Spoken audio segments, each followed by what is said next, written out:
자, 오늘 이 말씀이 새벽에도 들었던 말씀인데요. 자, 한번 고백합시다. 참 예배자의 자세. 새벽에는 전심으로 예배하는 자가 되자라고 말씀을 전했죠. 전심으로 온전한 마음으로 예배하는 자가 되라라는 제목으로 새벽 말씀 묵상했는데요. 동일한 본문을 그렇다면 전심으로 예배하는 자, 이런 자를 다른 말로 말하면 참다운 예배자다라고 표현할 수가 있겠는데요. 그렇다면 참다운 예배자가 가져야 될 자세가 뭔가 많이 있겠지만 오늘 본문을 통해서 우리가 몇 가지만 생각해 볼 수 있기를 원합니다. 자, 먼저 6절을 다시 한번 같이 합독하십시다. 내 이름을 멸시하는 제사장들아, 나 만군의 여호와가 너희에게 이르기를 아들은 그 아버지를 종은 그 주인을 공경하나니 내가 아버지일진데 나를 공경함이 어디 있느냐, 내가 주인일진데 나를 두려함이 어디 있느냐 하나 너희는 이르기를 우리가 어떻게 주의 이름을 멸시하였나이까 하는도다. 아멘.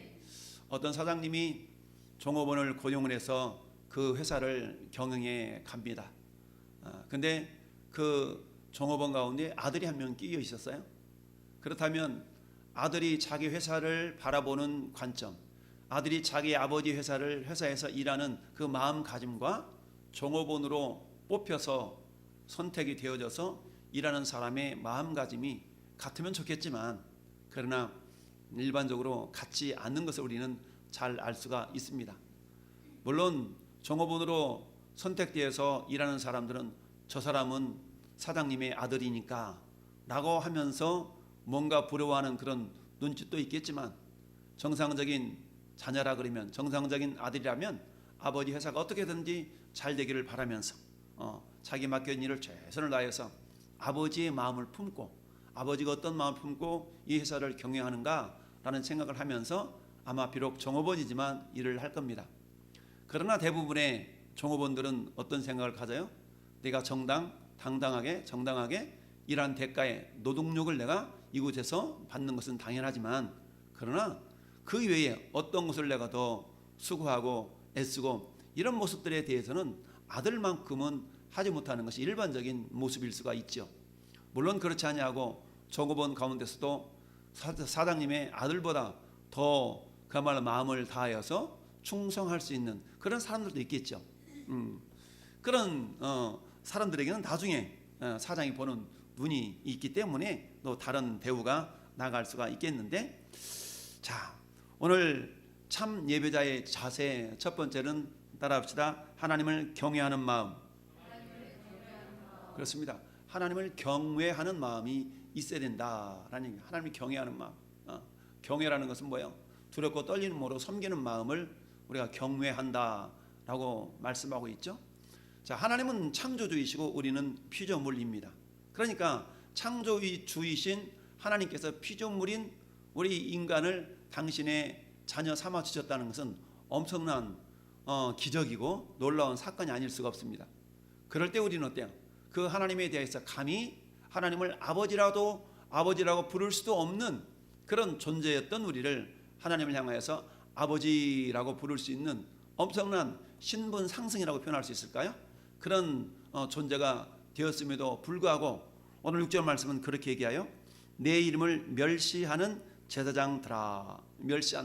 멸시하는 것의 반대가 경외하는 것가 되겠죠.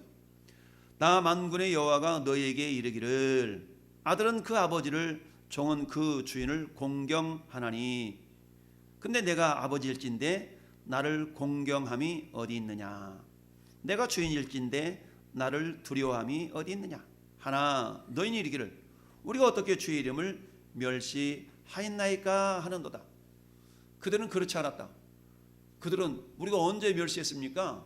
라고 말하고 있지만 하나님이 보실 때는 너희의 그 행동, 너희의 모습 이 자체가 지금 나를 멸시하는 것과 다를 바가 없어 라고 말씀하고 있습니다.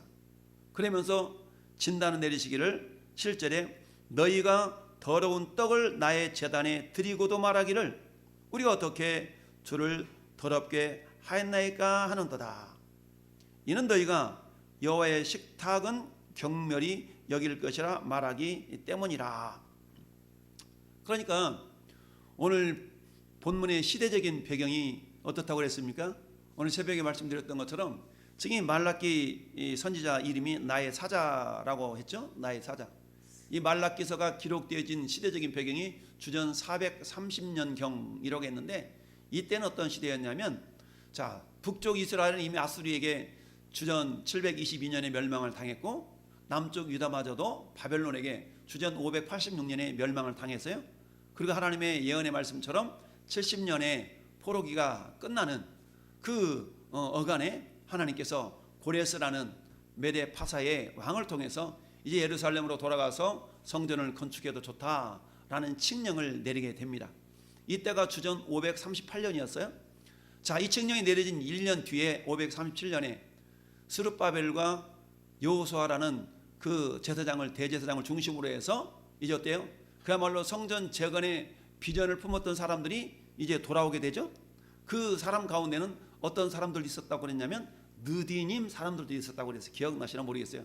느디님 사람들은 이방 민족들 가운데서 유대인으로 귀화해서 물깃고 장작 패는 그런 일에 쓰임 받았던 종들이, 한마디로 종들이었어요. 그런데 그들도 포로로 끌려갔기 때문에 그들이 그 포로 생활에서는 자기들이 주인처럼 섬겼던 유대인들도 포로, 자기는 원래부터 포로 생활했기 때문에 자기들도 포로. 그러니까 어찌 보면은 같은 입장이었던 거예요. 그러니까 이제 포로기에서 어느 정도 정착하고 살고 있었던 그들이 저 예루살렘에서 성전을 재건을 하고 예루살렘 성을 중건한다는 그 사명을 갖고 있는 사람들을 불러 모을 때에 느디님 사람들도 어때요? 우리도 가겠소? 라고 했다는 얘기죠. 그 이유가 왜 그랬다고 그러냐면 느디님 사람들은 비록 종의 신분으로서 하나님을 섬기는 자들이었지만, 그러나 진정 여호와 하나님을 통하여서 구원의 역사가 이루어지고 있다는 사실을 그들은 믿었기 때문에 비록 종의 신분으로 다시 돌아가서 예루살렘 성전을 중건하는 일에 머슴과 같은 그를 일은 한다 할지라도 하나님이 참신인 것을 깨달았기 때문에 그 일을 선택을 해서 함께 예루살렘으로 돌아왔던 겁니다. 이게 느디님 사람들의 모습이었다라고 우리가 성경을 우리가 묵상해 봤는데요. 그리고는 어때요? 성전 재건 공사를 시작하는데 사마리아 사람들이 방해가 나타나기 시작합니다. 그 방해 일로 말미암아서 성전 재건 공사가 16년 동안 멈춰짐을 당했다. 그러면서 그들이 하는 소리가 아직 때가 아닌가 봐 라고 얘기하면서 어떤 일을 하냐면 그 대신에 자기들 집 짓는 데 바빴다. 판벽한 집에 거주하거늘 이라고 표현하고 있는데, 판벽한 집이라는 것은 잘 지어진 갖춰진 집, 즉 성전 건축을 위하여서 그들이 예루살렘으로 돌아왔지만 성전 건축하는 일은 멈춰진 상태에서 자기들이 집 짓는 일에만 여념이 없었던 그런 모습을 바라보았던 하나님께서 누구를 보냈어요? 포로기 선지자였던 학개 선지자, 스가랴 선지자를 보내셔서 다시 한번 그들을 독려하셨어요. 그러자 이제 어때요? 하나님께서 독려하시니까 다시 한번 그들이 성전 재건을 시작해서 4년 만에 성전 공사가 마쳐지게 됩니다. 이렇게 해서 성전 공사가 마쳐지면 그들의 기대에는, 그들의 생각에는 뭔가 하나님의 나라가, 하나님의 통치가 이 예루살렘을 중심으로 해서 막 이루어질 것으로 기대를 했던 거예요. 근데 막상 성전 재건이 이루어지고 예루살렘이 중건이 되어지고 이랬음에도 불구하고 계속해서 메대 파사의 핍박과 주변 나라들의 침공이 계속되어지다 보니까 그 사람들의 신앙이 하나하나 흐려지기 시작했어요. 우리가 이렇게까지 열심을 다하여서 성전을 중건을 하고 성곽을 쌓고 예루살렘이라는 그 도시를 이렇게 쌓았는데 이게 뭐지? 라고 하면서 그들의 신앙이 흐려지기 시작했던 겁니다. 우리가 왜 막 예수 믿고 은혜를 체험하다 보면 그 체험되어진 은혜 때문에 막 뭐든지 다 할 것 같고 막 이런 신앙으로 시작되거든요. 그런데 그런 뜨거워졌던 신앙이 말씀으로 이렇게 다듬어지면서 이제는 감정적인 신앙에서 이성적인 신앙으로 변화가 되거든요. 그러면 감성적인 신앙에서 이성적인 신앙으로, 말씀에 근거한 이성적인 신앙으로 변화되어질 때는 어떤 뜨거운 경험보다는 말씀에 대한 확신을 가지고 신앙생활을 하게 되어지는데, 그런 가운데서는 이전에 뜨겁게 경험했던 그런 어떤 것들을 때로는 사모함이 있게 되거든요. 그런데 그런 감정이라는 것은 식어질 수밖에 없어요. 우리의 믿음의 견고함은, 믿음의 기초는 항상 말씀이 기초가 되어야 됩니다. 할렐루야. 그래서 우리가 말씀이 없는 어떤 신앙의 경험, 이런 것들은 잠깐의 유익은 있을 수 있지만 자칫 잘못하면 우리 신앙이 감정적인 신앙으로 흘러서 속아 넘어가기 쉬워요. 사단 우리의 감정을 교묘하게 이렇게 들쑤시고 들어와서 우리가 너무나 감정에 치우쳐서 말씀을 도외시한 채 신앙생활을 하다 보면 평안할 때는 상관없어요. 평안할 때 상관없는데 나에게 시련과 역경과 환난이 임하게 될 때는 말씀의 기초가 없기 때문에 곧 넘어지는 자요 라고 마치 돌짝밭, 가시밭, 길가에 뿌리운 그런 씨앗처럼 열매를 맺을 수가 없는 거예요. 할렐루야. 따라서 저는 여러분들은 비록 우리가 하나님을 경험한 뜨거운 감격이 있다 할지라도 철저하게 그 감격의 기초가 말씀으로 잘 다져질 수 있어야 됩니다. 이처럼 이스라엘 백성들이 가나안 땅에 돌아와서 이제 예루살렘에 돌아와서 어땠어요? 그곳에서 성전을 재건했지만 시대적인 상황, 환경이 변화가 없는 거예요. 그러다 보니까 어때요? 하나님께서 반드시 이곳에서 정말 하나님의 거룩한 나라를 이루어갈 줄 알았는데 여전히 이방 나라들은 침략을 해오죠. 여전히 저 페르시아 제국에 있어서 어떤 지원이나 이런 부분들은 까다롭죠. 그러다 보니까 믿음이 식어지기 시작했다는 얘기죠. 근데 믿음을 지켜나가야 되겠고, 그리고 백성들의 어떤 영적인 그런 모습을 지도하고 양육해야 될 위치에 있었던 사람들이 레위지파거든요. 레위지파는 특별히 구별된 지파잖아요. 그 레위지파 가운데서도 어때요? 제사장들은 그 일을 감당했어야 되는데 제사장들조차도 어때요? 영적인 감각이 무뎌지기 시작했다는 거예요. 그 어간에 누가 돌아오게 되냐면 느헤미야라는 총독이 돌아오게 됩니다. 느헤미야가 돌아오게 되는데 이 느헤미야는 3차로 돌아왔던 3차로 포로기에서 돌아왔던 지도자가 느헤미야입니다. 그래서 3차로 돌아왔는데 1차는 누구? 스룹바벨과 여호수아, 2차는 에스라를 중심으로 해서 돌아왔고, 그 다음에 3차가 느헤미야를 통해서 이게 포로기에서 돌아오게 되죠. 근데 느헤미야가 딱 돌아와서 보니까 지금 상황이 이런 상황인 거예요. 그러니까 어때요? 하나님께서 느헤미야 지도자를 총독을 통해서 이제 종교 개혁을 일으켜야 되겠다라는 그런 감동을 주시는 겁니다. 그 종교 개혁을 뒷받침할 수 있는 선지자가 말라기 선지자였던 겁니다. 할렐루야. 그러면서 하나님께서 너희들이 신앙이 옛날 하나님의 언약을 믿고 약속을 믿고 가졌던 그 신앙이 어디 갔느냐라고 하면서 지금 책망의 메시지를 지금 던져주고 있는 겁니다. 그 가운데 핵심적인 내용이 뭐예요? 너가 나를 경외함이 없다. 한마디로 말하면 형식적인 예배에 머무르고 있는 그들을 책망하고 있는 겁니다. 그러면서 어때요? 참 예배자로 회복하라라고 말씀하고 있어요. 그 참 예배자의 가장 기본적인 자세가 하나님을 경외하는 자세였다는 얘기입니다. 할렐루야. 따라서 하나님을 경외하라. 여러분, 하나님이 아브라함에게 7번의 언약을 통해서 아브라함에게 진정으로 원하셨던 것은 뭐냐면 창세기 22장 12절에 하나님이 아브라함에게 이렇게 말씀해요. 독자 이삭을 네가 아끼지 않냐고 나를 위해 바쳤은즉, 따라합시다. 이제야 네가 나를 경외하는 줄 아노라. 뭡니까? 최후의 테스트에 통과하게 된 그 아브라함의 신앙의 모습을 너가 나를 경외하는 믿음을 가졌구나라고 인정해 주셨다는 얘기입니다. 이처럼 참 예배자의 가장 기본적인 자세는 뭐냐? 하나님을 경외한다는 얘기죠.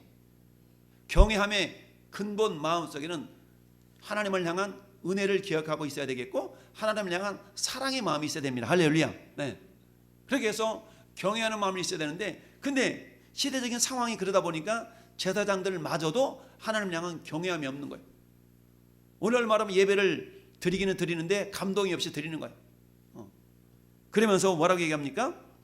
너희가 더러운 떡을 나의 제단에 드리고도 말하기를 우리가 어떻게 주를 더럽게 하였나이까? 그런다는 얘기입니다. 이 말은 제사장 자체가 더러운 떡을 드리는 것이 아니라 백성들이 더러운 떡을 가져왔음에도 불구하고 그 떡에 대해서 제사장들이 이건 잘못된 거야 라고 말하지 않는다는 겁니다. 오늘날로 말하면 목사가 성도들이 신앙생활을 제대로 하지 못하고 있는데도 불구하고 거기에 대해서 지적하지 아니하고 책망하지 아니하고 그냥 그런 대로 내버려 두고 있는 그런 모습과 다를 바가 없다는 얘기입니다. 그러면서 어때? 이 레위인들조차도, 제사장들조차도 그 백성들과 같은 모습으로 이렇게 젖어가는 그 모습을 보시면서 주님이 제사장들과 백성들의 죄를 지금 지적하고 있는 겁니다. 그래서 첫 번째 참 예배자의 자세는 하나님을 경외함의 마음을 가져야 된다. 할렐루야. 여러분 사도행전 10장에 이탈리아 군대 백부장이었던 고넬료에 대한 이야기 나오죠. 우리 하나님이 고넬료를 칭찬하면서 고넬료 가정을 구원하게 되었던 가장 근본적인 원인 중에 한 가지는 하나님을 경외하는 마음이 있었기 때문에 그를 구원하시기 위해서 하나님은 베드로를 보내신 거예요. 할렐루야. 그러면서 사도행전 10장 1절이 이렇게 얘기합니다. 가이사라에 고넬료라는 사람이 있으니 이탈리아 부대라 하는 군대의 백부장이라. 그가 경건하여 온 지방과 더불어 하나님을 경외하며, 할렐루야, 항상 하나님께 기도하는 사람이었다라고 성경에 말씀합니다. 이방인이었지만 하나님을 경외하는 마음을 가졌던 그 가문을 하나님은 구원시키시기 위해서 베드로를 그 가문에 보내셨던 것을 우리는 알 수가 있습니다. 이처럼 참 예배자의 첫 번째 자세는 뭐냐? 하나님을 경외하는 마음을 가져야 된다. 할렐루야. 오늘날도 어쩌보면 하나님 우리를 테스트하실 때가 있거든요.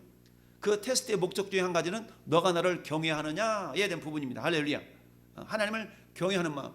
이처럼 저는 여러분들 이 밤에 예배하는 우리의 마음가짐 속에서 하나님을 경외하는 마음가짐이 있어야 된다. 하나님을 사랑하고 그 은혜를 기억하려는 그 마음가짐이 우리 가운데 있어야 된다라는 얘기입니다. 두 번째는 따라합시다. 순종하려는 자세.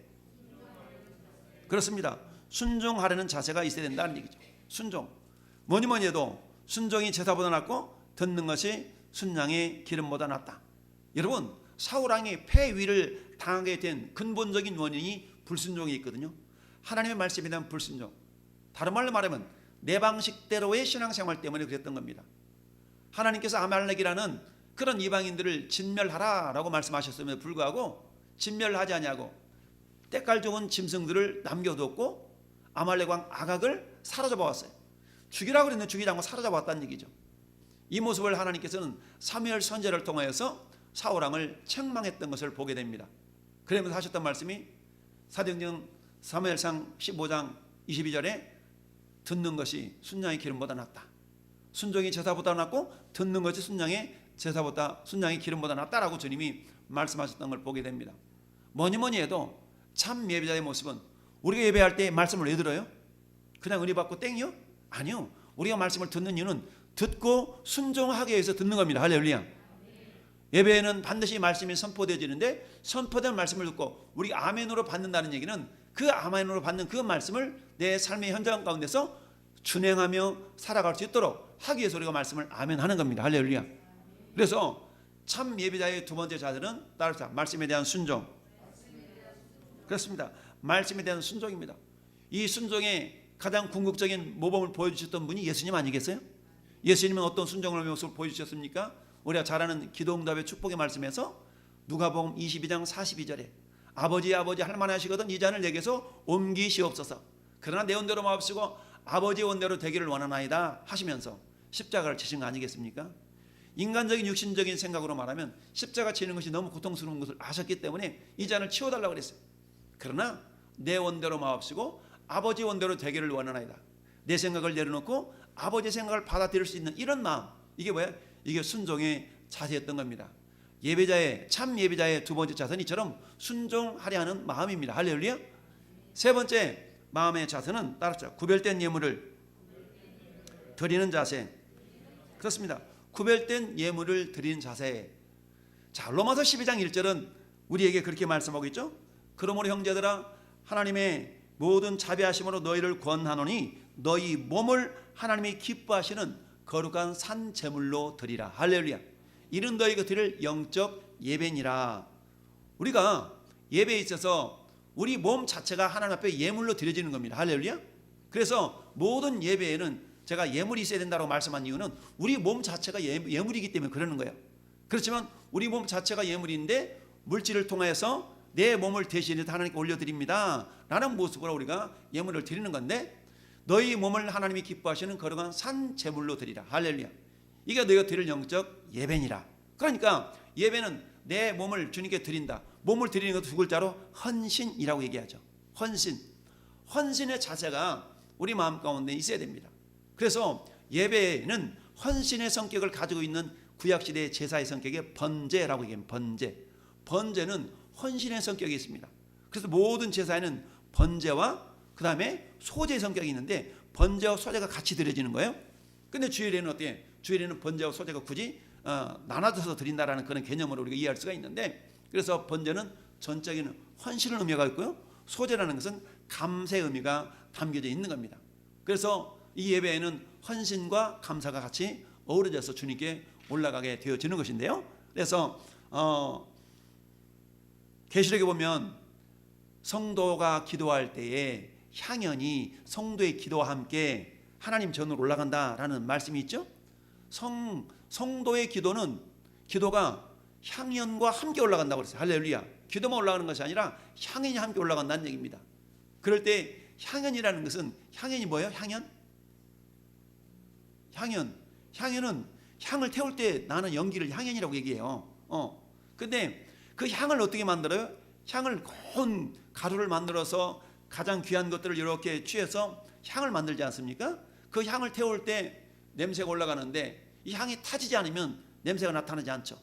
향이 타진다는 얘기는 뭐예요? 내 삶의 헌신이에요. 헌신. 내가 마치 내 삶이 태워져서 주님께 드려지는 것처럼 이걸 향연이라고 얘기하거든요. 이걸 다른 말로 하면 진리로 행한다라고 표현했어요. 진리로 행한다. 진리로 행한다는 얘기는 주님을 사랑하는 마음을 가지고 하나님의 말씀 앞에 겸손히 순종하며 드리는 삶을 우리가 향연이라고 얘기하는 겁니다. 이런 어떤 순종된 삶을 가지고 하나님께 올려드리는 기도를 하나님이 들응답하신다라는 거 있고, 오늘 세 번째 자세는 구별된 예물을 드리는 자세가 필요하다라고 했습니다. 구별된 예물. 그럼 하나님께서는 기뻐하시는 예물이 있는데 어떤 예물을 기뻐하시는가? 출애굽기 23장 19절에 내 토지에서 처음 거둔 열매의 가장 좋은 것을 가져다가 너희 하나님 여호와의 전에 드려라 라고 말씀하고 있습니다. 하나님은 처음 것을 좋아하신다는 얘기죠. 왜 하나님께는 처음 것을 좋아하실까? 그만큼 하나님을 먼저 생각하는 그 마음을 기뻐하시는 겁니다. 할렐루야. 그래서 우리가 하나님 앞에 예물을 드릴 때는 어때요? 그 예물을 항상 미리 준비하는 것이 굉장히 하나님이 기뻐하신다. 그래서 예물이라는 것은 예물에 대해서 우리가 기획하라, 계획하라 이런 말도 있고 그러는데, 아무리 우리가 어떤 내 삶이 바쁘고 분주할지라도 하나님이 드릴 예물에 대해서는 우리가 구별된 모습으로 하나님께 드릴 수 있어야 된다라는 얘기죠. 그런데 이 당시에 말라기 선지자가 사역했던 이 당시에 하나님 앞에 드리는 예물에 대해서는 전혀 구별됨이 없었다는 얘기입니다. 잘못되어진 예물에 대해서는 이 제사장이 이걸 걸러야 되는데 걸러주지 못한 겁니다. 그러면서 12절에 너희는 말하기를 여호와의 식탁은 더러워졌고 그 위에 있는 과일 곧 먹을 것은 경멸이 여길 것이라 하며 내 이름을 더럽히는도다. 13절도 보니까 만군의 여호와가 이르노라 너희가 또 말하기를 이 일이 얼마나 번거로운고 하며 코웃음치고 훔친 물건과 저는 거 병든 것을 가져왔느니라. 번거롭다 이거지. 아니 어떻게 그냥 하나님께 그냥 드리면 됐지 꼭 이렇게 구별해서 드려야 돼? 꼭 그렇게 드려야 돼? 말하자면 이런 거죠. 그걸 번거롭게 여겼다는 얘기죠. 번거롭게 여기는 예물에 대해서 하나님이 기쁘게 받으시지 아니했다. 그러면서 어때요? 저는 것 병든 것을 가져왔느니라. 오늘날 우리가 짐승으로 드리지 않기 때문에 병든 것 저는 것인지를 몰라요. 우리는 예물을 대부분 돈으로 드리기 때문에 이것이 병든 예물인지 저는 예물인지 모르지만, 그러나 우리 마음가짐 자세는 어떤 마음가짐으로 처음 것을 주님께 귀하게 드린다라는 마음가짐으로 드릴 수 있어야 된다라는 이야기입니다. 자, 느헤미야가 오늘 이 말라기 선지자가 사역했던 그 시대에 이스라엘의 총독이 느헤미야였어요. 느헤미야가 이렇게 얘기합니다. 느헤미야 10장에 해마다 우리 토지 소산의 만물은 처음 난 거죠. 각종 과목의 첫 열매를 여호와의 전에 드리기로 하였고 또 우리의 맏아들들과 가축의 처음 난 것과 소와 양의 처음 난 것을 율법에 기록된 대로 우리 하나님의 전으로 가져다가 우리 하나님의 전에서 섬기는 제사장들에게 주고라고 말씀하고 있습니다. 한마디로 말하면 구별된 예물을 드렸다는 얘기입니다. 똑같은 돈 10,000원짜리를 할지라도 내 마음가짐이 하나님 앞에 예물을 드리려고 하는 그런 돈 10,000원과 내 시장에 가서 반찬거리 사기 위한 그 10,000원과 똑같은 가치는 10,000원이지만 우리 마음가짐 자세는 달라야 된다는 얘기예요. 할렐루야. 그런데 이 당시의 백성들은 전혀 구별됨이 없이 그냥 막 그렇게 했다는 얘기죠. 이거에 대해서 하나님이 기뻐하지 않는다는 얘기입니다. 저는 여러분들이 참된 예배자의 세 가지 자세를 오늘 잠깐 살펴봤습니다. 첫 번째는 나에게 경외하는 마음이 있는가? 두 번째, 그 말씀에 대해서 내가 순종하려고 하는 마음이 있는가? 세 번째, 주님께 드리는 예물에 대해서 구별된 마음가짐이 있는가? 이 세 가지를 주님이 우리에게 오늘 확인해 주고 계십니다. 사랑하는 성도 여러분, 우리를 하나님은 예배자로 불러주셨어요. 우리가 영과 진로로 예배하는 그런 예배자들이 되기를 원하시는데, 만약 우리가 예배 드린다고 되는 것이 아니라 하나님이 받으셔야만 된다. 오죽했으면 하나님께서 그 마음이 안타까워서 뭐라고 표현하고 했습니까? 너희 중에 누가 와서 성전문을 닫을 자가 있으면 좋겠다. 누구든지 와서 성전문을 닫을 자가 있으면 좋겠다라고 말할 정도까지. 왜? 그들이 드리는 예배를 하나님 받고 싶지 않은 겁니다. 형식적이고 무성의하고 마음 없는 그런 어떤 제사, 그런 예배를 하나님 받고 싶지 않은 겁니다. 그러니까 어때? 성전문 닫으면 어때? 예배드리러 오지 않으니까 차라리 하나님 마음이 덜 속상한 거예요. 이거는 역설적으로 말하면 뭘 말하는 겁니까? 그런 마음을 버리고 전심으로 예배하라는 거겠죠. 할렐루야. 오늘날도 마찬가지입니다.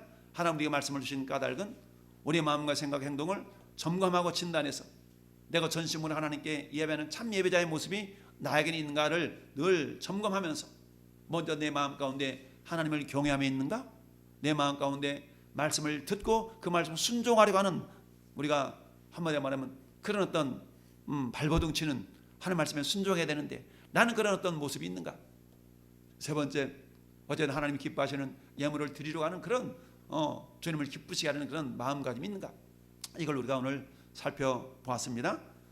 이런 하나님 앞에 참되게 예배하는 그런 믿음의 사람이 되어져서 정말 하나님께서 오늘 저는 여러분들을 기쁘게 받으시고, 자, 하나님께서 야 그래 내가 너를 그런 사람으로 이루게 하여서, 새벽에도 읽어봤지만, 자 4장 2절 같이 한번 읽어봅시다. 4장 2절 한 장 넘겨서 4장 2절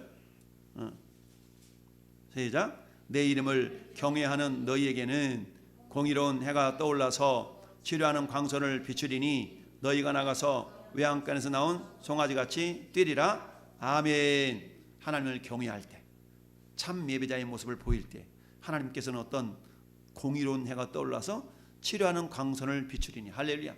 건강에 대한 부분도 회복시켜 주시고 우리의 삶의 활력을 공급해 주신다라고 말씀을 하고 있습니다. 이런 은혜가 저와 여러분 가운데 넘치기를 예수님의 이름으로 축원을 드립니다. 할렐루야. 자, 이런 것들은 결국 우리 주님을 사랑하는